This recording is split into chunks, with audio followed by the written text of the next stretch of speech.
Sabado at Linggo nga pala ay day off ko. Kaya minsan pag sinisipag ako magluto ay nagluluto talaga ako. Pero depende lang yun sa sipag ko. At ngayon nga pala dahil naisipan ko na magluto ng ginataang kalabasa na may sitaw at saka hipon. Kaya ito, nang grocery muna ako dahil walang stock sa bahay. Minsan kasi pag may mga gulay kami sa bahay, inaantay muna namin masira saka namin gustong lutuin.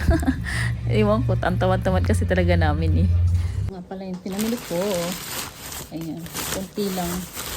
Kasi yung lulutuin ko lang naman talagang kailangan ko eh. Gusto ko magawa ng avocado shake. Yan, okra, paborito kong okra. Tapos pinya, bumili din ako. Mas malaki pa sa binili ng nanay. Suka. Yan. Tapos bumili din ako ng balanghoy. Ayan, kalibre ito sa amin. Kalibre. Kasi gusto ko siyang gawang ginataang balanghoy. 8 dirhams lang. Tapos, avocado. Mag-avocado shake ako mamaya. Tapos, soy sauce. Kalabasa. Kasi ito nga yung gagawin ko, ginataan. Tapos yan. Ano to? Shrimp paste. Yan, bagoong. Tapos yung gata, ganyan na lang yung gata ko. Ito nga pala yung shrimp ko, binabad ko na kanina kasi nilagay ko kasi ito sa freezer. Then malambot na siya, oh. Lilinisan ko na lang yan siya. Yan na nga pala yung mga, lulutuin ko. Ito yung sitaw, may sibuyas ako, tsaka bawang, tapos kalabasa. Yung kalabasa ko para siyang melon, ang sarap kainin. Tapos yung shrimp ko, tinanggalan ko na ng ulo. Tapos itong labada ko, ito kukunin ko na lang muna. Ang kandura ng asawa ko. Ako lang kasi naglalaban nito pag walang masyadong mancha. Pero pag may mga mancha-mancha siya, pinapalaundry ko sa labas. Ganun.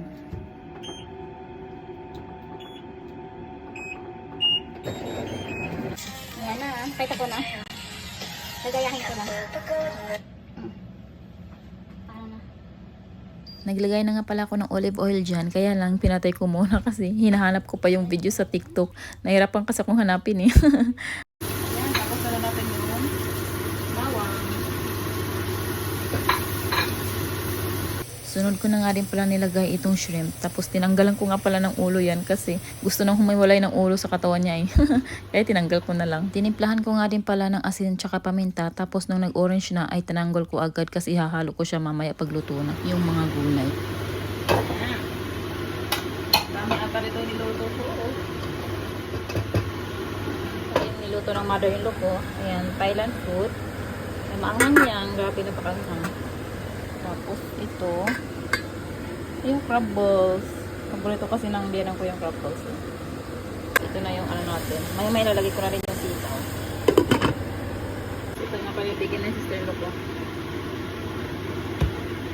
Banana shake. Lalagyan na natin yung sitaw. Ito pala yung shrimp ko. Barrio Fiesta. Ayan. Para malaling buksan. Ayun! Ayun na.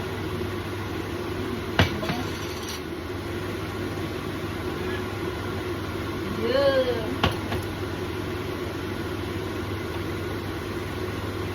Sana masarap ka. Ang bango na niya. Pero gusto ko lang dagdagan.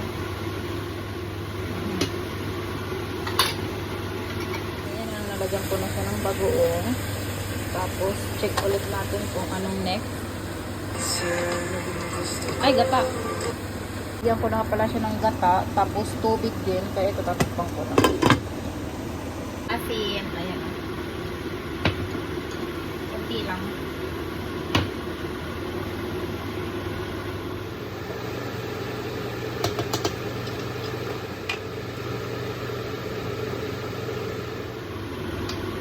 Natin.